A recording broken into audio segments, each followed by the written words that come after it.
10월 달에 딱 13년 전입니다. 2010년 10월 달에 이탈리아, 스위스, 프랑스를 네 식구 가족 여행을 갔었습니다. 최근 2달 전에 미국 동부와 캐나다도 네 식구 가족 여행을 갔듯이 13년 전인 2010년 10월에도 네 식구 가족 여행으로 이탈리아, 스위스, 프랑스 3개국을 탐방했습니다. 그래서 코스는 이탈리아, 로마, 고대 로마와 중세 로마 시대의 세계 최강 국가, 지금이 세계 최강 국가는 미국이듯이 고대 중세에는 이탈리아가 세계 최강이었는데요. 자, 그 중심 이탈리아 로마, 그 다음에 르네상스의 발원지 피렌체, 영어로는 플로렌스, 이태리어로는 피렌체, 꽃의 도시라는 뜻이죠. 그 다음에 기원전 100년부터 기원전 44년까지 생존했던 카이사르, 우리가 흔히 케사르라고 하는데요. 카이사르가 예전에 고대 로마 시절에 그곳 피렌체의 군사를 주둔시킬 때 그곳에 꽃들이 만발했습니다. 엄청난 꽃들이 만발해서 그곳을 영어로는 플로렌스, 영어 꽃이 플로어지 않습니까? 플로어. 그래서 꽃이 만발한 도시다 해서 영어로는 플로렌스, 이태리어로는 피렌체라고 합니다. 그 피렌체가 르네상스의 발원지죠. 특히 메디치가에서는 로마 교황을 4분이나 배출할 정도로 유명한 가문인데요. 그런 메디치가의 후원을 받아서 미켈란젤로, 레오나르도 다빈치, 라파헬로 이러한 유명한 르네상스의 위인들이, 예술가들이 탄생 활동했다라는 거 다 아실 겁니다. 그래서 로마, 피렌체, 그 다음이 볼로냐 지역은 그냥 통과했습니다. 잠깐 휴게소 들리긴 했는데, 볼로냐에는 볼로냐 대학교라고 세계 최초의 대학교가 있죠. 그 다음에 갔던 곳이 물의 도시 베네치아, 영어로는 베니스, 이태리어로는 베네치아, 물의 도시. 그곳에 가면 카사나오바도 있고, 산마르코 광장, 나폴레옹이 유럽에서 가장 아름답다고 평가한 극찬한 유럽에서 가장 아름다운 응접실 산마르코 광장. 자, 제가 중랑천 자전거길 한강과 중랑천 자전거길 하류가 만나는 지점에서 계속 북쪽으로 올라가는데요. 전방 1.5km 지점에 한양대학교 공과대 건물이 보입니다. 자, 가로 양쪽에, 도로 양쪽에는 코스모스가 만발합니다. 자, 코스모스 만발 생각하니까 좀 이따 나폴레옹의 그 바이올렛 말씀드리겠습니다. 나폴레옹의 바이올렛. 자, 여하튼 베네치아, 우리 결혼 행진곡의 작곡가인 바그너, 그 다음에 해밍웨이의 누구를 위하여 종을 울리나, 그 다음에 수많은 사람들이 그곳에서 작품 활동을 했었습니다. 나폴레옹도 그곳 산마르코 광장에서 잠시 머무르면서 유럽에서 가장 아름다운 응접실이라고 격찬했던 곳이 산마르코 광장입니다. 우리 성경에서 마가복음의 주인공이 바로 세인트 마르코인데요. 그 성인의 유해가 이집트 알렉산드리아에 있었는데 그걸 이탈리아 베니스로 옮겨서 그곳에 안치를 하고 그 위에다 세운 성당이 산마르코 성당이고 그 앞에 광장이 산마르코 광장입니다. 자, 그곳에서 이제 곤돌라라는 쪽배도 타고 6인승 쪽배, 그 다음에 쾌속보트인 수상 택시도 탔었습니다. 그 다음에 갔던 곳이 로미오와 줄리엣의 사랑이 깃들어 있는 줄리엣의 도시 베로나를 갔고요. 그 다음에 프랑스와 이탈리아 사이에 있는 알프스 산맥의 길이가 약 12km 정도 되는 터널을 통과해서 갔던 베로나가 아까 줄리엣의 도시라고 말씀드렸고요. 그 다음에 간 곳이 이탈리아의 경제 수도 밀라노를 갔습니다. 유럽의 3대 오페라 극장 중에 하나인 스칼라 극장이 있고, 그곳에서 세계적인 성악가 우리나라의 조수미 님께서 공연을 하시기도 했던 밀라노의 스칼라 극장. 그리고 그곳에는 또 뭐가 유명하냐면 두오모 성당이 있는데요. 고딕 양식의 정수를 보여주는 수많은 첨탑, 그 기독교인들이 하나님께 최대한 근접하겠다, 하늘에 최대한 근접해서 천국으로 가는 길을 앞당기겠다, 그러한 염원이 담긴 뾰족탑이죠. 뾰족탑, 수많은 고기 첨탑들의 향연이 펼쳐지는 그 고딕 건축 양식의 정수를 보여주는 그 두오모 성당, 그곳이 정말 멋있었습니다. 자, 또 그곳에는 레오나르도 다빈치의 최후의 만찬 그림이 있는 성당이 있죠. 레오나르도 다빈치의 최후의 만찬. 2차 세계대전 당시에 그 산타 그라치의 성당인가 그렇습니다. 산타 그라치의 성당. 2차 세계대전 당시에 밀라노에 있는 산타 그라치의 성당이 폭격을 받았는데, 그 성당 안에 있는 수도원 구내식당의 벽에 레오나르도 다빈치의 최후의 만찬 그림이 있었는데요. 그 그림이 있는 벽만은 폭격에도 불구하고 무너지지 않았다. 이것은 하나님의 보호하에 하나님께서 그 그림을 보호해 주셨다, 이런 속설이 있는 그곳입니다. 자, 그 다음에 간 곳이 바로 이제 한양대 공과대가 200m 남았습니다. 저 건물 보이시죠? 자, 그 다음에 간 곳이 1924년 제1회 동계 올림픽이 열렸던 곳이 바로 프랑스의 샤모니입니다. 샤모니. 자, 샤모니. 그 프랑스에서는 1924년에 샤모니에서 제1회 동계 올림픽이 열렸고, 또 파리에서는 하계 올림픽도 열렸습니다. 그러니까 역사상 최초로 하계 올림픽과 동계 올림픽을 같은 연도에 같은 나라에서 한 경우는 역사상 근대 올림픽 역사상 최초인데요. 1924년에 프랑스 샤모니에서 제1회 동계 올림픽, 그 다음에 파리에서는 하계 올림픽이 열렸었습니다. 그래서 파리는 하계 올림픽을 1900년에도 열었고 1924년에도 열었고 내년 2024년에도 하계 올림픽을 열게 되면 근대 올림픽 역사상 하계 올림픽을 3번 개최한 두 번째 도시가 됩니다. 3번 개최한 첫 번째 도시는 영국의 런던이죠. 자, 어제 이곳에서부터 영상 촬영을 했습니다. 살포지 다리, 한양대 살포지 다리입니다. 자, 한양대. 자, 살포지 다리, 조선왕조 시대의 다리, 자연석으로만 만든 살포지 다리입니다. 이곳이 한양대고요. 자, 한양대 간판 보여드리겠습니다. 한양대 공과대 건물, 저 건물 약 한 15층 되는 건물 꼭대기 부분에 외벽 간판이 보이는데요.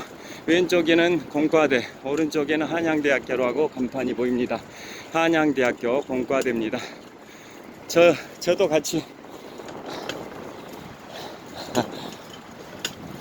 같이 보이실지 모르겠습니다. 자, 한양대 공과대 지역을 통과하고 있습니다. 미국의 최고의 공과대가 미국 매사추세츠주 공과대인 MIT, 그 다음에 캘리포니아 공과대인 칼텍. 이 공과대 두 군데가 MIT와 칼텍이 미국의 공과대 양대 산맥인데요. 한양대는 공과대가 굉장히 유명하다는 걸 아실 겁니다. 제가 36년 전 1987년에 한양대 법학과에 입학을 했습니다. 자, 어제도 보여드렸듯이 어제는 아까 살코지 다리부터 금융연수원까지 자전거 출간길 후반부를 촬영했는데요. 오늘은 전반부 잠실대교 남단에서 이곳 중간 지점까지 스마트폰 용량이 허용해서 촬영하고 있고, 현재 44분 정도 촬영을 했습니다. 자, 어제도 보여드린 저 한양대 안에 있는 올림픽 배구 경기장입니다. 1988년, 지금부터 35년 전인 1988년 제24회 서울올림픽 때 대부분의 종목들은 잠실 종합운동장과 올림픽공원 안에 있는 경기장에서 개최를 했는데요. 몇 개 종목은 그 외의 지역에서 개최를 했습니다. 그 중에 하나가 지금 보고 계시는 한양대 안에 있는 올림픽 배구 경기장에서 배구 종목을 개최했고, 그 다음에 올림픽대로에서는 마라톤 경기를 했고, 경기도 하남시 미사리 조정경기장에서는 조정 경기를 하는 등 잠실 종합운동장과 올림픽공원 안에 있는 경기장이 아닌 제3의 장소에서 개최했던 종목들도 있습니다. 자, 보이시죠? 올림픽 배구 경기장입니다. 저곳에서 제가 1987년에 입학식을 하고 1991년에 졸업식을 했던 한양대 올림픽 배구 경기장입니다. 자, 이곳이 배구 경기장 보이시죠? 바로 이 옆이 청계천과 의정부의 갈림길입니다. 자, 이 오른쪽으로 가면 중랑천입니다. 의정부 쪽으로 갑니다. 의정부. 반면에 저는 한국금융연수원을 가야 되니까 계속 북진해야 됩니다. 그래서 청계천 자전거길을 타고 이제 지금부터 청계천 자전거길입니다. 아까 뚝섬 서울숲에서는 중랑천 하류와 한강이 만났고요. 그곳에서 이곳까지 약 2.5km 정도 올라왔고, 이곳 한양대 올림픽 배구 경기장 부근에서 중랑천과 청계천이 만납니다. 자, 저는 청계천 자전거길을 타고 계속 북진하고 있습니다. 여하튼 그래서 프랑스 파리는 내년에 하계올림픽을 개최하면 하계올림픽을 3번 개최한 두 번째 도시가 되는데요. 아까 말씀드린 것처럼 첫 번째 도시는 영국 런던입니다. 런던은 1908년, 그 다음에 1948년, 2012년 이상 3번 런던에서 하계올림픽을 개최했기 때문에 런던은 하계올림픽을 3번 개최한 첫 번째 도시고, 내년에 파리가 하계올림픽을 개최하면 하계올림픽을 3번 개최한 두 번째 도시가 되고, 2028년에 로스앤젤레스, 미국의 로스앤젤레스에서 하계올림픽을 개최하는데요. 그러면 로스앤젤레스도 1932년, 1984년에 이어 2028년에 하계올림픽을 개최하게 되는데요. 그러면 로스앤젤레스는 하계올림픽을 3번 개최한 3번째 도시가 됩니다. 여하튼 1924년이니까 지금부터 99년 전인데요. 그때 프랑스의 샤모니에서 제1회 동계올림픽이 개최됐었습니다. 그곳에서 알프스 최고봉 해발 4,807m 몽블랑을 조망하기 위해서 케이블카를 탔습니다. 그 프랑스 샤모니는 해발 고도가 1030m인데요.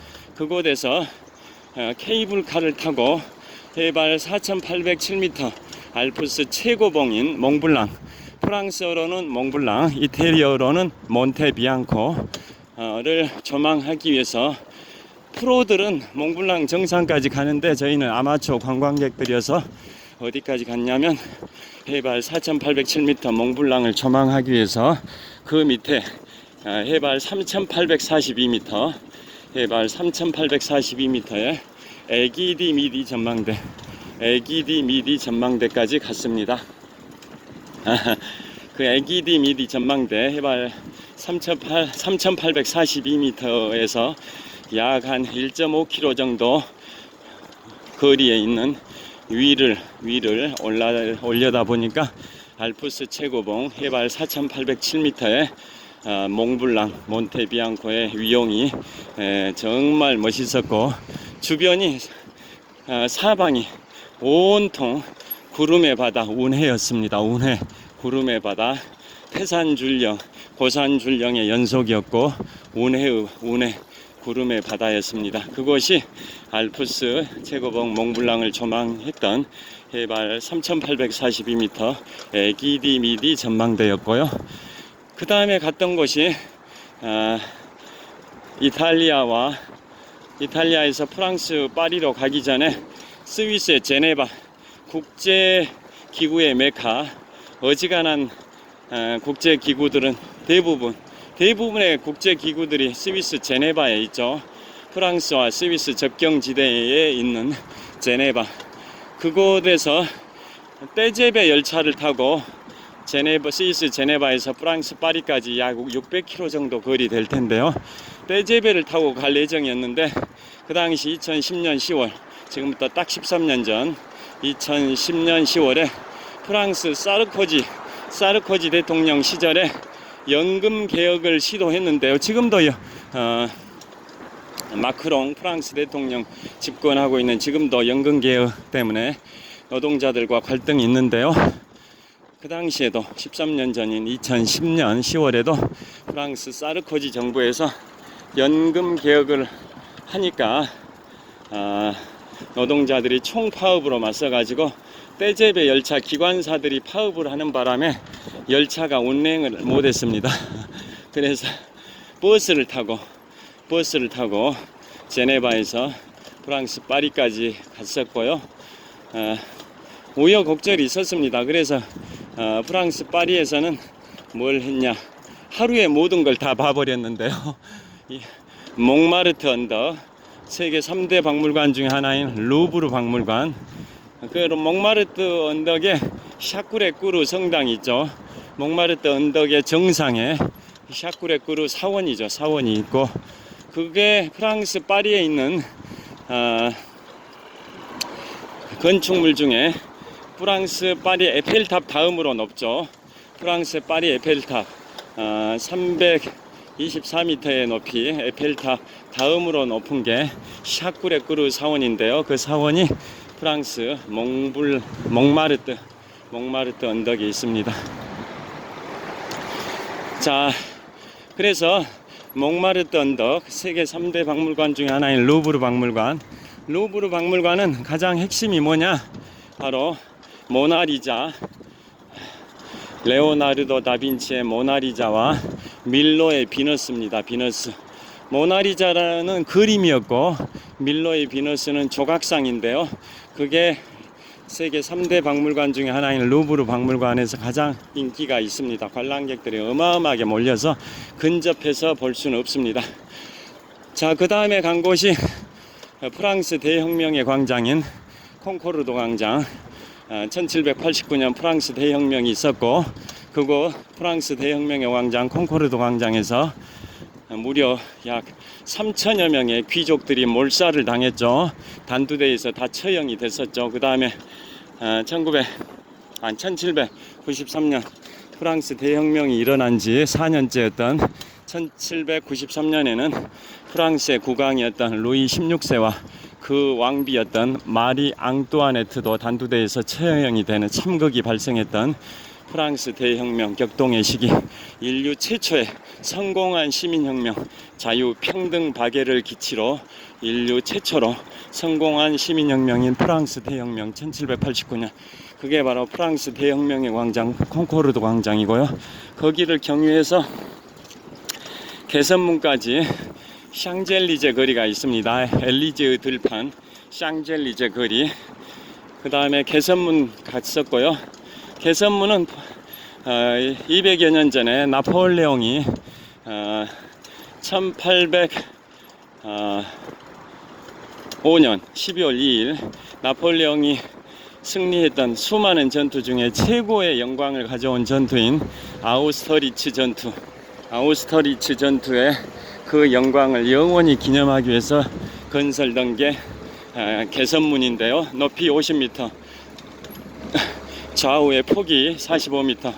개선문, 여기서부터는 이제 자전거가 진입이 안 됩니다. 산책객들을 보호하기 위해서 자전거 진입이 안 되니까 이제 청계천 상단 오르막길, 청계천 상단으로 가서 자전거 전용 도로를 탈 계획입니다. 그래서 이곳이 이제 동대문구청 부근인데요. 이곳부터는 저 청계천 상류 끝에 있는 광화문의 청계광장까지 약 6km 될 겁니다. 6km. 그 정도는 자전거 진입이 안 되니까 상단에 있는 자전거 전용 도로를 타고 갈 겁니다. 배터리 용량이 아직 있습니다. 54분 달렸습니다. 잠실대교 남단에서 출발한 지 54분 만에 이곳 동대문구청에 도착했습니다. 자, 동대문구청을 보여드리겠습니다. 저 멀리 약 150m 지점에 동대문구청이 보입니다. 자, 동대문구청 보여드리고 있습니다. 자, 지금 청계천 산책로는 자전거 진입이 안 되는 구역을 비추고 있고요. 자, 횡단보도 파란 이곳이 고산자교 대동여지도의 제작자 김정호 선생의 호가 고산자인데요. 김정호 선생을 기리는 고산자교 다리입니다. 이것이 동아마라톤 2차 반환점입니다. 자, 동아마라톤 2차 반환점. 동아마라톤이 광화문 세종대로 이순신 장군 동상 동아일보 본사 사옥 앞에서 동아마라톤이 코스가 시작이 되고요. 자, 지금부터는 빨간색 자전거 전용 도로를 탈 겁니다. 자, 차도는 아스팔트고 빨간색 자전거 전용 도로는 붉은색인데요. 차들이 다니는 차도보다 자전거가 다니는 자전거 전용 도로의 높이가 약 15cm 정도 더 높아서 차들이 자전거 전용 도로를 침범할 수 없는 그런 구조로 되어 있습니다.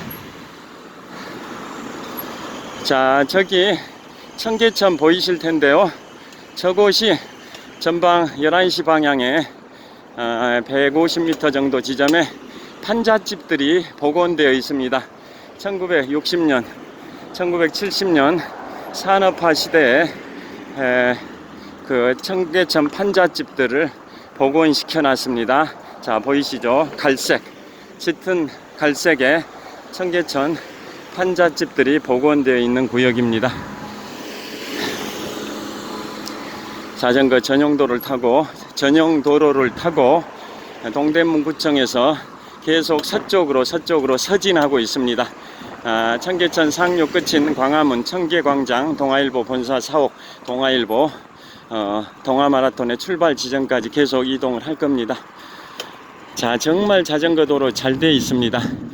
자, 아까도 말씀드린 것처럼 과거에는 이렇게 자전거 도로가 있긴 했지만 차도의 도로면의 높이와 자전거 도로의 도로면의 높이가 차이가 없다 보니까 차들이 다니다가 고이든 실수든 자전거 도로를 침범해서 자전거들이 피해를 보는 사례가 있을 수 있었는데요. 지금은 제가 달리고 있는 붉은색 자전거 전용 도로의 높이가 차들이 다니는 아스팔트 차로의 높이보다 15cm 정도 높게 리모델링이 되어 있어서 차들이 자전거 도로를 침범할 수 없게 설계되어 있어서 굉장히 좋습니다.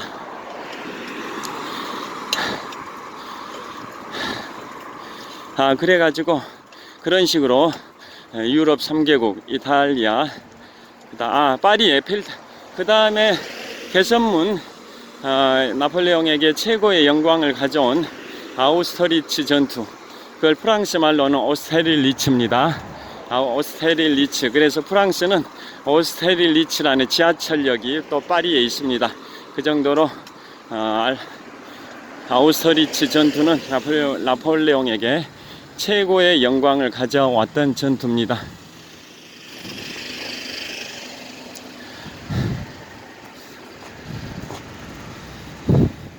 자, 신호 대기를 하도록 하겠습니다.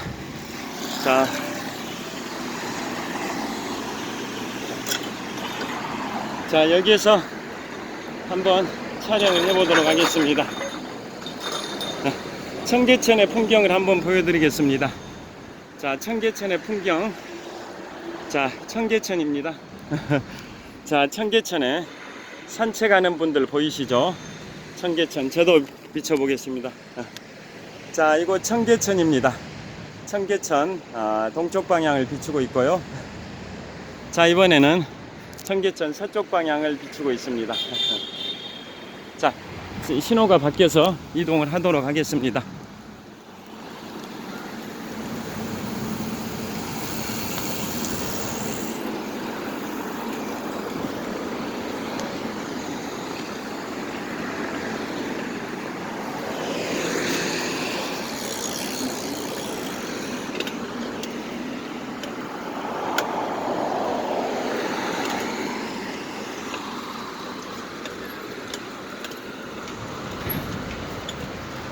자, 신호가 바뀌어서 이동을 하고 있습니다.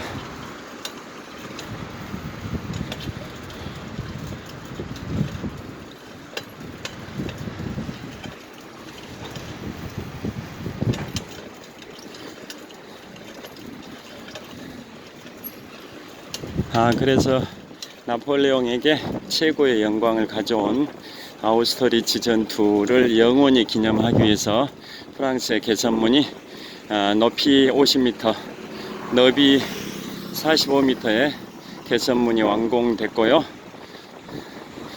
그곳을 거쳐서 에펠탑으로 갔습니다. 에펠탑, 높이 324m 에펠탑에서 파리 시가지를 조망을 했는데요. 프랑스 파리에는 높은 건물들이 거의 없습니다. 대부분 10층 이하의 저층 건물들 위주인데요. 그런데 신도시가 있죠. 파리에도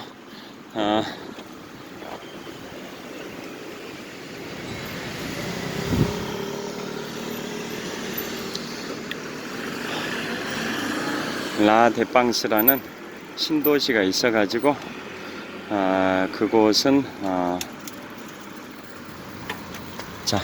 라 데팡스라는 신도시가 있어서 그쪽은 고층 건물들도 꽤 있습니다.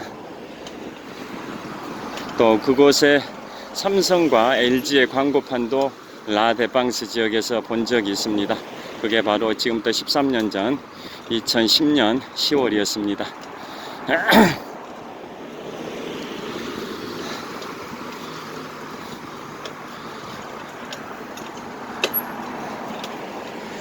자, 그 다음에 파리 에펠탑에서 내려와서 어디를 갔냐면 센강 유람선 투어였습니다. 야간에 저녁 식사 후에 센강 유람선을 타면서 노트르담 대성당, 빅토르 위고의 노트르담의 kop주라는 작품도 있는데요. 프랑스의 그 유명한 빅토르 위고의 노트르담의 kop주 레미제라블 아시죠? 그 빅토르 위고의 노트르담의 kop주 그 성당까지 가서 반환을 하는 돌아오는 유람선을 한 1시간 정도 탔었습니다.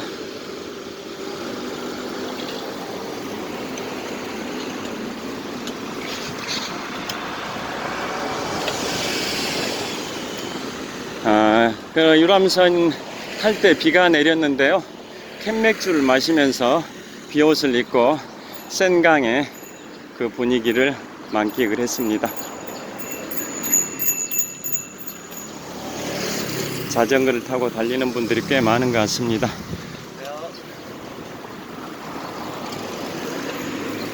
어제도 이곳에 자전거를 타는 분들이 꽤 많았는데요. 오늘도 꽤 많은 것 같습니다.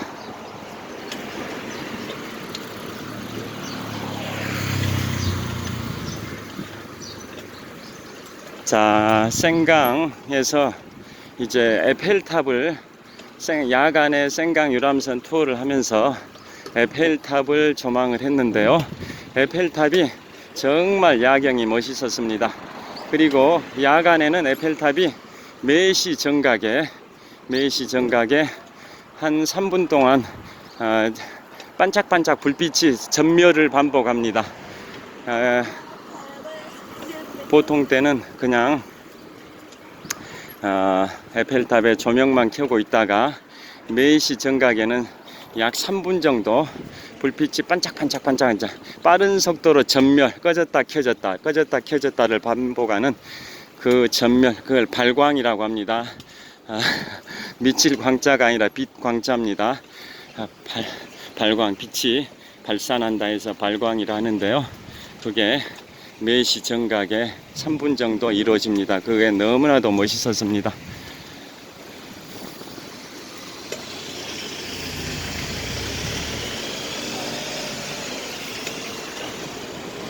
자, 청계천 자전거길을 타고 계속 서진하고 있습니다. 청계천 상류 끝에 청계광장까지 가진 않을 거고요.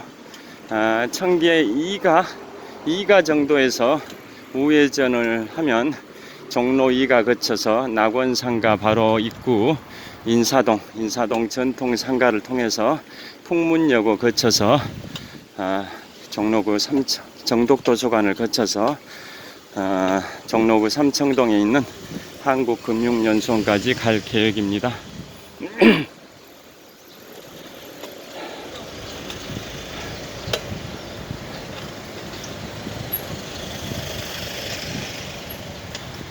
자, 차들은 속도가 굉장히 느립니다. 아침 출근길 러시아워 타임이어서 그런 것 같고요. 자전거는 그에 비해서 속도가 상대적으로 빠른 것 같습니다.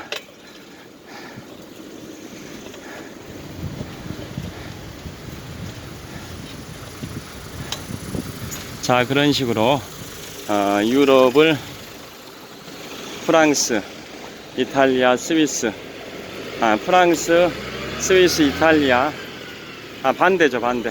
이탈리아, 스위스, 프랑스, 유럽 3개국을 방문했기 때문에 책의 제목을 유럽이라는 말도 삽입을 한 거고요. 그 다음에 왜 동아시아라는 말을 넣냐면, 제가 2017년 7월 초에 일본의 오사카와 교토를 또 4식구 가족 여행을 갔고요. 아들이 의무경찰 입대하기 직전에 4식구 가족 여행으로 2017년 7월 초에 갔었습니다. 그 다음에 아들이 의무경찰 입대한 상태에서 그해 크리스마스 이브 직전에 2017년 크리스마스 이브 직전에는 아들이 입대를 해버린 상태에서 딸하고 아내와 저 셋이서만 대만의 타이베이와 화롄 지역을 갔었습니다. 그래서 제가 일본과 대만을 갔었기 때문에 동아시아라는 말을 넣습니다. 그래서 책 제목이 북미, 유럽, 동아시아 견문록인데요. 그게 지금부터 딱 20일 전인 2023년 10월 6일에 인문학서적 5번째 작품으로 출간을 했었습니다. 자, 청계천 자전거길 계속 달리고 있습니다.